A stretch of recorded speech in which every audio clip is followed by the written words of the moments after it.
Hello future doctors, कैसे हैं आप सब? आई थिंक बहुत अच्छे होंगे। मैं हूं आपका दोस्त डॉक्टर अभिषेक। दोस्तों, क्या आपने एनएमसी के न्यू गैजेट को देखा? अगर आपने अभी तक नहीं देखा, मैं आपको बता दूं कि इस गैजेट में लाखों बच्चों का भविष्य छुपा हुआ है। एक बड़ी अपडेट ये है कि जो क्राइटेरिया होता है किसी भी बच्चे का नीट एग्ज़ाम देने का या एमबीबीएस देने का, उस क्राइटेरिया को बदल कर रख दिया है एनएमसी ने। अब लाखों ऐसे बच्चे हैं जो डॉक्टर बन सकते हैं कम नंबर लाने के बावजूद 12th में, और हज़ारों ऐसे बच्चे जिनका 1 साल बच जाएगा अगर वो एनएमसी के न्यू गैजेट को समझ लेंगे उस कंडीशन में। तो चलिए वीडियो की शुरुआत करते हैं और आपको हर एक चीज़ बहुत सामान्य शब्दों में बताने का प्रयास करते हैं। देखिए, अभी 1 हफ्ते पहले एनएमसी ने अपना एक गज़ेट पब्लिश किया था। वहाँ पर उसने एमबीबीएस में हुए बदलावों को समझाया था।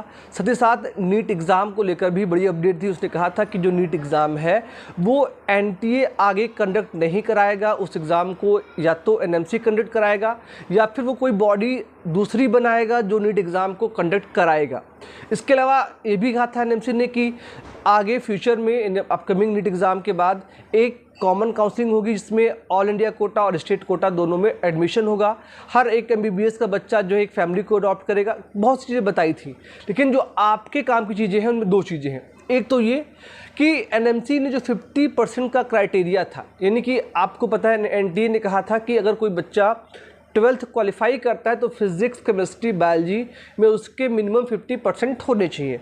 तो इस क्राइटेरिया को एनएमसी ने रिमूव कर दिया। अगर आपके 49% भी होते हैं उस कंडीशन में भी आप नीट एग्ज़ाम दे सकते हो। तो लाखों ऐसे बच्चे जो सिर्फ परसेंटेज के चक्कर में नीट एग्ज़ाम नहीं देते थे, तो अब आप एग्ज़ाम को दे सकते हैं, पहली बात।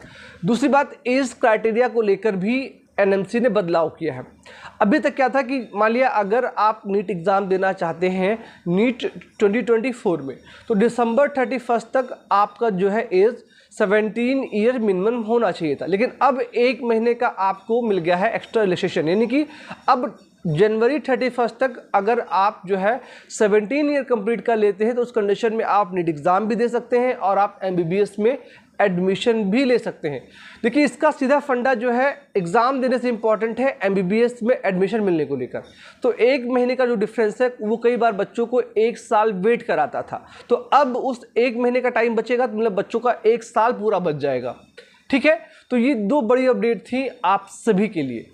अब एक बात और ध्यान रखिएगा कि नीट एग्ज़ाम अगर आप देना चाहते हैं तो सबसे इम्पॉर्टेंट जो चीज़ ये है, आपकी पढ़ाई वो करते रहिएगा। इस बेहद छोटी सी बट काफ़ी इम्पॉर्टेंट वीडियो में इतना ही। आप सभी का बहुत बहुत धन्यवाद। उससे पहले रिक्वेस्ट और समझ लीजिए लास्ट में कि अगर आप एनएमसी के इन बदलावों से सहमत हैं तो उसके लिए आप कमेंट बॉक्स में अपने सुझाव भी हमें दे सकते हैं। Again thank you so much future doctors. Thank you.